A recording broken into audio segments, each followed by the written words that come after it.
तमिलनाडु के पोलाची में नारियल के इन बागानों में खजाना छिपा है।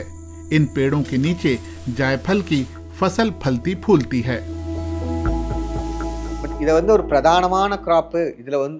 ये बहुत मुनाफे की फसल है। ठीक से देखभाल की जाए तो जायफल के एक पेड़ से आप 20 से 30 यूरो सालाना कमा सकते हैं। इन पेड़ों को ज्यादा कुछ नहीं चाहिए। फल अच्छे से उगता है क्योंकि पेड़ को सही मात्रा में नमी मिल जाती है और जगह भी पर्याप्त रहती है। जायफल को अकेले नहीं उगा सकते, दूसरी फसलों के साथ मिलाना ही विकल्प है। नारियल के 4 पेड़ों के बीच हम जायफल के पेड़ उगाते हैं। पोलाची की जलवायु में बढ़िया क्वालिटी का जायफल मिलता है, उसमें फफूंद नहीं लगती। सहकारी संघ के किसान सिर्फ बीज ही नहीं बल्कि उसका छिलका भी बेचते हैं। जायफल एक ऐसा मसाला है जिसमें 2 अलग अलग चीजें मिलती हैं, बीज और उसका छिलका। जायफल के बहुत से उपयोग हैं, इत्र में, एसेंशियल ऑयल में और मीट उत्पादन में फ्लेवर के रूप में।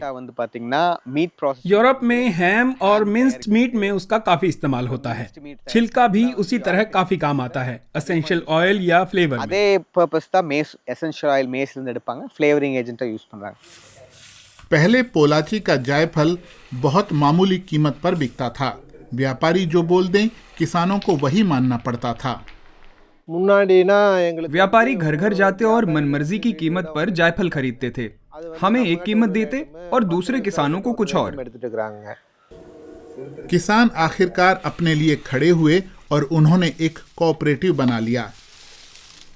तब से वो सीधे उपभोक्ताओं को अपना माल बेच रहे हैं। कोऑपरेटिव स्टैंडर्ड तय करता है कि बीजों का आकार और वजन कितना होना चाहिए। किसानों के लिए दाम तय हैं।